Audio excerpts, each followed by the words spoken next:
are set properly because this was very impromptu. So yeah, hold on. Let me make sure I'm on here properly. Yes, I'm recording live from my bed in my bonnet. It's a new moon. It's raining. And yeah, I just had the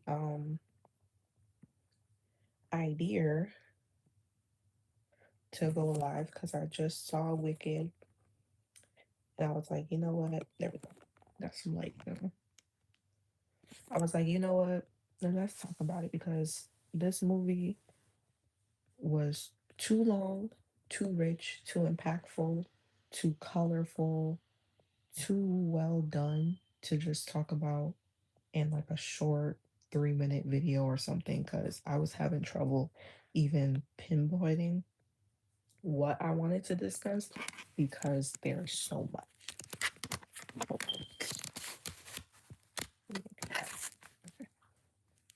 So, um, if you haven't watched the movie, I would not suggest that you watch this because I will be going through the movie as much as I can from what I remember from watching it recently, which I watched it very recently. I will be going through the movie, so there will be spoilers. So if you don't want any spoilers and you haven't watched the movie, I would suggest you click off, save this for when you do watch the movie, and come back and let me know what you think of my thoughts or what you think of the movie and what you, yeah. Okay, so part one of Wicked dropped last year, of course, 2024 in November, end of November. I saw part one. Um, so we're not going to get into part one. Part two released about 3 or so weeks ago. But like I said, I just watched it recently. And the movie opens. First of all, let me preface this by saying that with Wicked Part 1 and Wicked Part 2, I am not familiar with the musical. I'm not familiar with what actually happens in the musical and how it differs from the on screen version. I'm not here to analyze that because I don't have that background. The only thing that I knew about Wicked before it came out was the For Good song that is in part two, which is what the movie is named after. The For Good song is a song that I sung in one of my choirs back in school. So I'm familiar with that song and I'm familiar that the song comes from the movie. Um, and being familiar with that song, I can kind of gauge what the movie is about a little bit based off of even me watching part one and what part two would be like. So the movie opens, if I'm not mistaken, if I'm remembering correctly, with um, the people of Oz and or the workers of Oz, whoever, building the yellow brick road. And they are using animal labor to do this. And it was exaggerated in the scene that these animals, I don't want to say they're being abused, but they are working very hard and they're even tired and they're being like beaten to like, get up and do their work and stuff like that. And we're reminded that in the end of part two, I'm sorry, in the end of part one, Elphaba was, she took off to the western sky. So she's basically in like self exile, kind of. She's not necessarily like exiled, but she herself left because she was like, I'm not dealing with this shit. Peace. So she is in, she's, floating around and she comes down and she sees what's going on with these animals and stuff because Elphaba does seem to have a spot in her heart for animals because animals are being mistreated, animals are losing their rights and all that stuff. Now, what happens after that? So yeah, Elphaba deals with that whole situation. The Yellow Brick Road is the Yellow Brick Road is constructed and everything, but Elphaba came down and she dealt with that situation. I'm trying to remember what happened after that. I do have some notes, so hold on one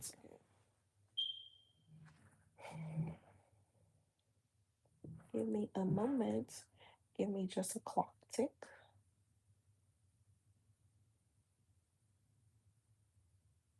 Just looking at my notes.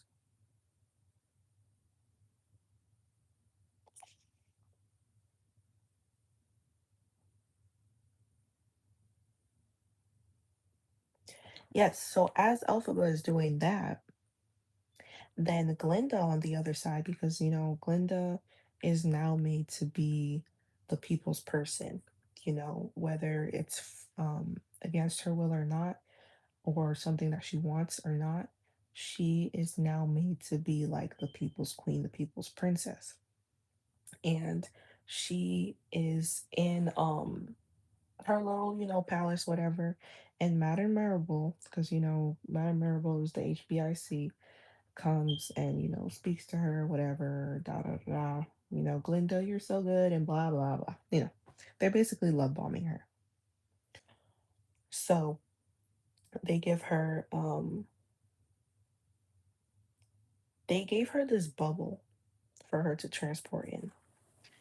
I found it very interesting because the whole point of this bubble for Glinda to get around in was we have to remember Glinda doesn't have any power. She doesn't have any magic. Elphaba does. Elphaba has a natural powers, natural magic, all that stuff. And that is why people envied her because she has it naturally. What people have to work for, what people have to go and see the wizard for, she already has it. That's why she can read the Grimoire. Now, Glinda, on the other hand, does not have any magic. So it's actually an illusion. That whole bubble thing is an illusion. It like the bubble creates itself, or it's created with a tap of her foot. I found that very interesting because, like I said, Glinda doesn't have any magic, but they're making her seem like she's magical as well. And Madame Mirabel said she doesn't want Elphaba to seem like the only one that can float around. So she creates this fake bubble for Glinda to roam around in and to reign supreme from, right? Um, you can't fake the funk. You know, it's either you got it or you don't. And things that are not real or are not you know what I mean, are not I'm trying to like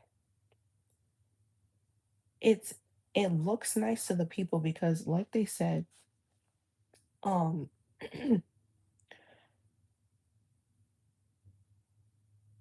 Glenda is supposed to be the people's person. Thank you for the like, my love. Glenda is supposed to be the people's person. She's supposed to be the one who is bringing them all this hope and luck and all this stuff because they're now all afraid of Elphaba because of the way that she has been perceived. Elphaba is harmless, but because Elphaba is challenging the system, challenging the government, challenging the wizard, then because of that, she is being seen in that way, right? Um, Let me see what happens next. So that really just kind of reminds us what's happening in the movie that, Elphaba is being seen as this bad person when she's not, and Glinda is being shown as this good person, which is Glinda good? Sure. But how good is she when she's lying to her people? And on the other hand, an important part that I felt happened in the beginning as well was when um they're having like a Glinda addresses the people of Oz, whatever. She comes down with her bubble and blah blah blah. And I think that was also, if I'm not mistaken, that was also the time where they announced that Fiero and her were engaged, which Fiero didn't even know that. How you engage and the person who engaged you don't know that you engaged. But anyways, and um Alphaba comes down and writes in the sky, "Our wizard lies." Before anybody can see it, now mind you, everybody is all scared and everything because it's Alphaba and they've been convinced that Alphaba is this wicked person. She writes in the sky, "Our wizard lies." Madame Mirabel does her magic and changes it to Oz dies. So now everybody is scared. Oh my God, Alphaba's gonna kill us. Da, da, da," girl. Let me fast forward a little bit because I purposely put, if you look at the thumbnail, I put all the, let me see if I can put it up real quick. 1 second. Oops, wrong one. Here. Is it this one? There's this one. Oh, wait. Wait, did I not save it? Well, it might not be on here. Should I go character by character? I don't like how the green screen is like not correct. Okay, I'll just speak about each one separately. So I want to focus a little bit more on the characters that were changed slash the characters that were pulled from the Wizard of Oz, because we know that the Wicked is based off the Wizard of Oz, not the other way around. But I want to speak about how they were changed because the movie is called For Good and it's about change and all that stuff. I want to touch on that. So I want to start with Bach. Nessa, I'm glad that house fell on you. Sorry. But I also understand Nessa in a different way. Why do I understand Nessa? I understand Nessa because she was she hmm, how do I start this? Nessa had to become the governor because her father passed away. Mind you, Elphaba and Nessa are sisters. However, comma, Nessa Nessa's real father is was the governor, but Elphaba's real father was the wizard. Which I've seen some discourse online. People are saying that they didn't catch that. Which, if you didn't catch that, I really don't know. Alphaba's real father is the wizard. Now, Nessa, because her father passed away, and because Elphaba was also exiled, she had to deal with her father's death by herself, and then she also had to become the governor. Now, all Nessa had really at that time was Bach. They shared the dance at was it called Ozdust? I believe it was Ozdust in the first movie, so they had a little bit of a connection. However, in the comma, Bach did not love Nessa. Bach loved Glinda. Now, I don't know if Nessa was um in denial of that. I feel like it was like a it was like I said, Bach was all that Nessa had. So because Bach was all that Nessa had, um Nessa felt like she had to hold on to him, like, you know what I mean? But he clearly didn't want to be there. He loved Glinda, and she knew that he loved Glinda, but she was in denial because, again, she didn't have anybody. Her sister is gone, her father is gone, her mother is gone. She had nobody but Bach, so she felt like she had to hold on to him. Bach don't like the girl, and she was offended by that. So then Elphaba comes down. Nessa has this bright idea to take the grimoire and read a spell to make Mr. Bach love her. Lesson número uno. You cannot force anybody to love you. You cannot force anybody to love anybody. Love is a natural thing, it's a natural feeling. And even what stuck out to me in that scene, Elphaba said, you can't, she said something along the lines of like, you can't do a love spell. Those are dangerous. Which, if you understand magic and voodoo, hoodoo, whatever you decide to practice in real life, you know that love spells are actually extremely dangerous because they can backfire, which is what happened to Homeboy, which is why he became a cutlery set. So they did the love spell, whatever. I'm not. I think if Alphaba didn't intervene, he would have died. In order for him to not die, she had he turned into the Tin Man. Now, when he turned into the Tin Man, he had this like anger about him, and we know from the Wizard of Oz that um the Tin Man was his what he wanted was a heart, so he was now heartless, right? But then he realizes all along that he didn't need a heart because he did have a heart. It just he didn't have a heart for Nessa. That's why she ended up underneath that house. Okay, so that's that, right? So lesson number one, you can't force anybody to love you. And love spells are dangerous. Word to the wise. Number two, the next person that showed up, I believe, if I'm not mistaken, was the lion. Because I want to say Fiyero was last. The cowardly lion.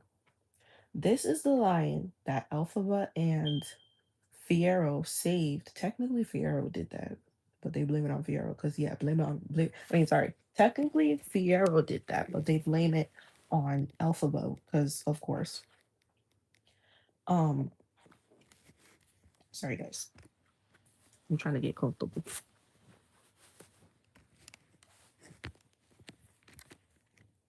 Much better. Technically, Fierro was the one that did that, but they blame it on Elphaba. Whatever. So they saved this lion. Let me even look it up because I don't want to give you guys the wrong story. Well, if you watch the movie, then you know. But just for a reminder, what happened to the cub? Why did Elphaba and Fierro save the lion? Okay, so it says yes, Elphaba and Fierro do save the cowardly lion as a cub by freeing him from a cage at Shiz University, but this act ironically leads to his later cowardice and resentment as they abandon him in the dangerous forest, creating a complex of often misunderstood creating a complex, often misunderstood relationship that fuels his eventual need for courage. So yeah, if you remember from The Wizard of Oz, that the lion wanted courage because he was the cowardly lion, right? And his thing was, oh, if Elphaba never took me from Shiz University and never took me from that cage, maybe I would have been more brave and da da da da. Sir, sir, that I just got a droplet from that. We can't save everybody. Some people you got to leave behind because some people were as it just said in what I just read. Some people will resent you simply because you saved them, and they'll blame it on you. It's not everybody we can save. We can only save people who are ready to be saved and who want to be saved because not everybody is ready or wants to be saved. Some people like to be in their destruction, and that is completely a okay. So that was two. The third one, sorry, I'm getting a little emotional. Third one was Fierro. Fierro loved Elphaba since the first movie. We know that. But because of societal expectations, especially of him and the way that they will look together, he was going to like Glinda actually I feel like the thing was Glinda actually liked Fierro, but Fierro didn't necessarily like her. I think maybe he liked being liked, but Fierro actually liked Elphaba. So, like I mentioned earlier, they announced their little engagement, whatever. And well, not even they, Glinda announced it, and Fiora was like, okay, I mean, I guess I'll marry you if that'll make you happy. Um, but he really loved Elphaba. They're about to get married. I'm skipping over a little stuff a little bit because yeah, they're about to get married. And I'm trying to remember what happened at the wedding. Something happened at the wedding, and Fiora now left and went with Elphaba. Fiora leaves and goes with Elphaba. I mean, not Elphaba. Glinda is now torn and crying and distraught because, hello, she just got left off the altar. Her wedding is all messed up. That was messed up. I'm not gonna lie. That was messed up. That was hurtful to watch. I actually like felt emotional watching that, but at the same time, I was like, that was not your man. But anyway, so yes, then he goes to So yeah, they the guards because Fiero was he the general, the king? Fiero, what was Fiero's job?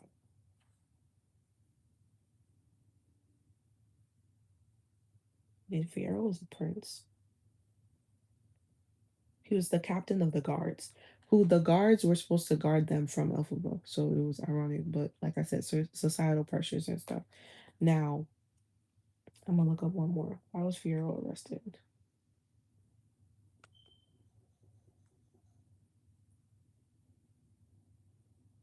Because he did something specifically. Okay. Fiora was arrested for helping Alphaba escape because, like I said, they were in love. Side note, their little love scene, that was saucy.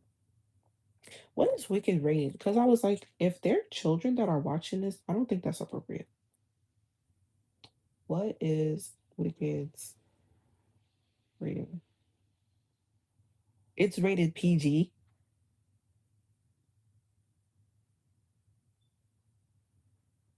Oh no. No, that should be PG-13. That's not no. Mm-mm. Anyway, so yes, their love scene was so yeah. He gets arrested by the guards, and then they're about to crucify this man, and he gets turned into a scarecrow.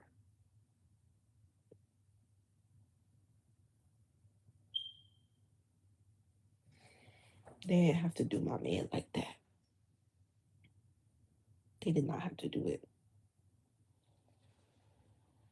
One second, guys.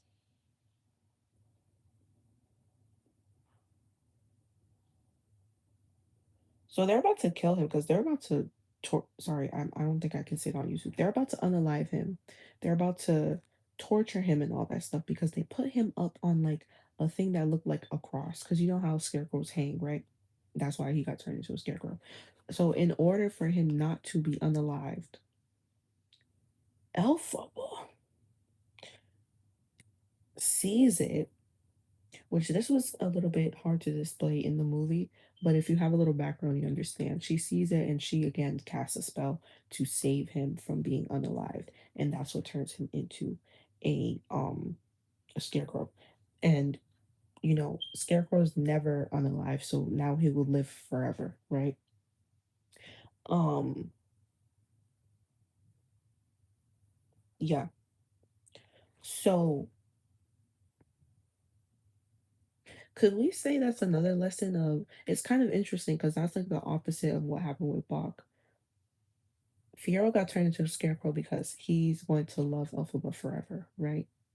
And Elphaba did that out of love for him, right? But they actually had that mutual love for each other, which was displayed in their love scene. Um, but how their love was even present after, like after everything happened. Let me fast forward just a little bit.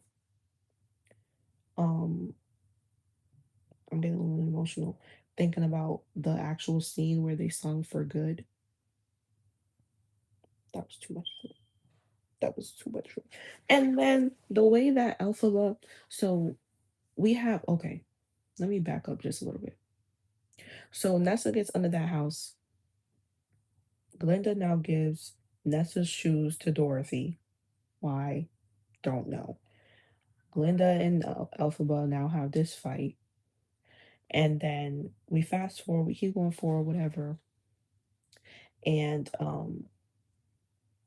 now we get to the scene where, so yes, Dorothy, um, Dorothy, Bach, which is the Tin Man, Fiero, which is the Scarecrow, and the Lion are now on their way down the yellow brick road. They're going to see the wizard. They go to see the wizard, and the wizard now tells them that they should bring um the broomstick of Elphaba, what she uses to get around. So Elphaba, I think at this point, Elphaba now realizes it's like, and this is also a lesson too. The whole reason why Elphaba was forbidden and exiled and everything was because of the fact that Elphaba was speaking the truth that nobody wanted to admit. It's like when you're a truth teller, when you're a truth sayer, people will look at you like you're crazy simply because you're the first person to say what they're already thinking, but they're in denial of it. And like I said earlier, when people are not ready for stuff like that, they tend to push you away and exile you and make you seem like you're the crazy person when you're not. So I think at this point, in my humble opinion, I think Elphaba realized or got to a point of acceptance. Like these people are not going to change. She did her best with Glinda, and she hoped that as she met Glinda, that she was going to change. She what did she do? Elphaba did something to give. Oh no, Elphaba was able to help Glinda. Um, no, sorry, and I might be misspeaking here, so please correct me if I'm wrong. If you're in the comments, you're watching this back. Elphaba gave Glinda the Grimory to read, and also I think Elphaba helped Glinda discover her power. Um, Glinda also at this point in the movie a was she was being less oblivious to what was going on with with Elphaba and how society is seeing her and how things are not right and how the wizard is a liar and all this stuff. You know what I mean? She even I can't remember what happened with Madame Mirabelle. She did something to Madame Mirabelle because she realized that she's also full of crap. Um, but this is another scene that I want to talk about that stuck out to me a lot. After they sing for good and everything, then Dorothy, the Scarecrow, the Scarecrow slash Fiero, Box slash Tin Man, and the Lion show up, and they're coming to get the broomstick from her. Now there was a myth that if they pour water on the Wicked Witch of the West, which is Elphaba, that she'll melt. That's not true because she's a human being, but they don't know that. But it was interesting to see that Elphaba chose to play into that. So they came, they poured water on her. She pretended like she was melting. She didn't actually melt. She let them take her broom and she left. And she no, she let them take her broom.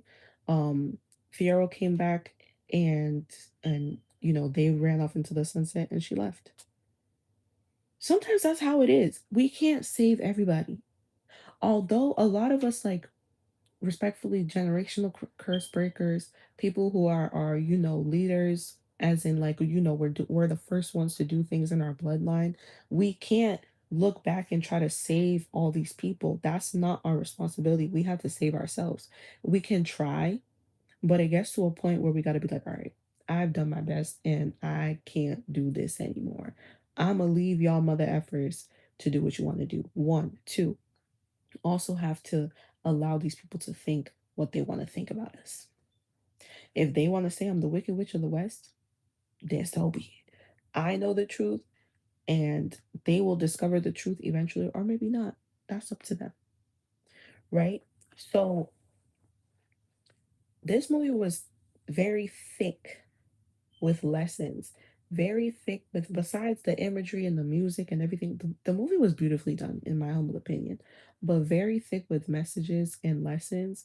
And I feel like a lot of this stuff goes over people's heads when they watch movies like this, but especially when you watch movies like this from a spiritual perspective or from a perspective of like you're using it to learn lessons and to watch and reflect and stuff like that, not just simply for entertainment. You can learn a lot from them, um and the imagery, the deeper meanings, the themes, the fact that we already know this, but the fact that Glinda was white and Elphaba was black, green, hello, and how society is treating the both of them differently. Glinda is so good and she's an angel and she's just so perfect and she's just, and Elphaba is scary looking and she's green and we don't know what's wrong with her and she's a witch and this and that. The wizard is her daddy. The wizard is quite literally her daddy, which is crazy. I thought the whole time that he knew that, but he did not know that. Why did he not know that? He discovered that in the end.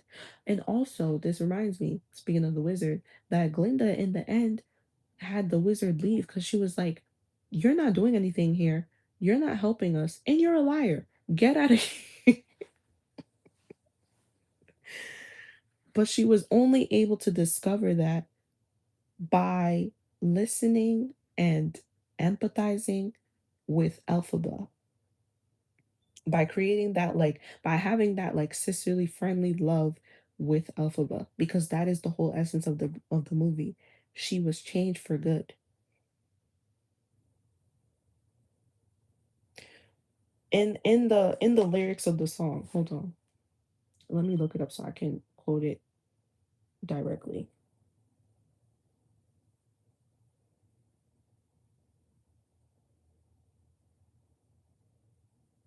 Exactly. I'm about to cry. I'm thinking about it. In the beginning of the song, Elphaba says, I'm limited. In the first movie, she said, unlimited, what we could do together. But then Elphaba realized, we can't do this together because they're never going to accept me. So, Glinda, you have to do it. She said, I'm limited. Just look at me. I'm limited. And just look at you. You can do all that I couldn't do. Glinda, now it's up to you for both of us. Now it's up to you. And then Glinda says how, people come into our lives for a reason, bringing us something new we must learn.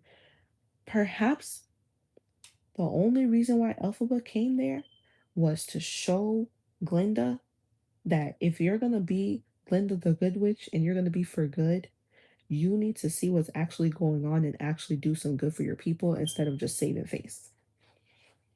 Maybe that was the whole point. Um,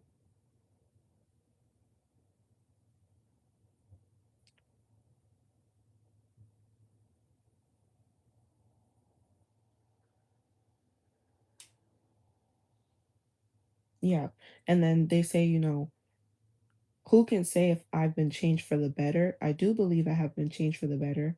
And because I knew you, I have been changed for good. So who knows if they've been changed for the better, but they've been changed for good. It took all that,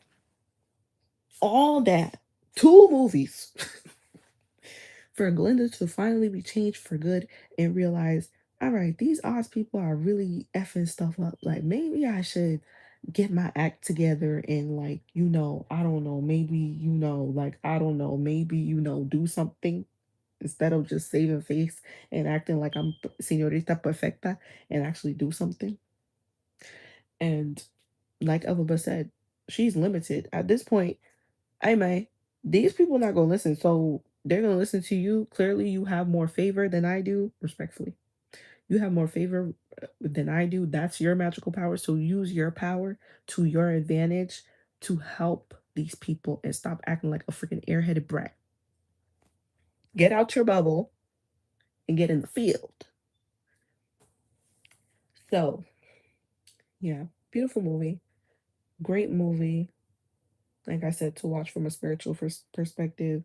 Um, yeah, and like I said, with the race thing as well, like if people who didn't see that's part of the reason why they made the movie like that and it went right over their heads, like I feel bad for you. It's clearly strategic, especially in this climate. Like, come on, guys. Sometimes that happens in real life. Where sometimes a person who is not familiar with a certain culture or a certain group of people, they have to see the person be like exiled and all this stuff, like all this bad stuff happened to them for them to be like, oh shoot, that's not right. Because sometimes these other people be in their own, they be in their own world, they be in their own mind, they don't know what the hell's going on until they experience it firsthand and they're like, oh shit, that's fucked up. Yeah. And now they want to do something about it. That is how we create allies, respectfully.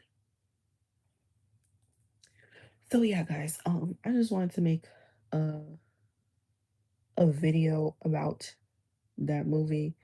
Um, Hands down, one of my favorite movies. Love that movie so much.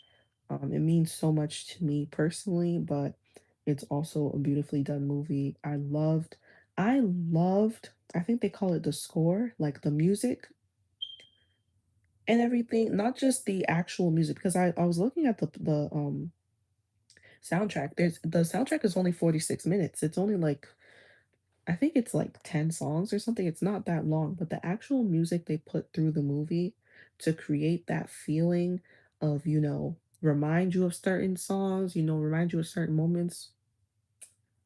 So beautiful. Such a beautiful movie. So, if you watch this all the way through and you haven't watched For Good, please watch it. Please also let me know what you think about the movie in the comment section. Let me know of anything I may have missed. Like I said, this was on the fly. I just decided on a Friday night to be like, let me prop my iPad up and talk to y'all about For Good. So let me know what you guys think. And also, I'm aware that I'm late. I know. I watched it later than some people, but yeah, that's my business. All right, y'all. I hope you have a great weekend. Like I said, we are currently in a new moon in Sagittarius, so go with the flow. Whatever you feel like doing, do it. Whatever you feel like releasing, release it. If you feel like resting, rest. If you feel like going out and being social, go ahead. Um, yeah, love you guys.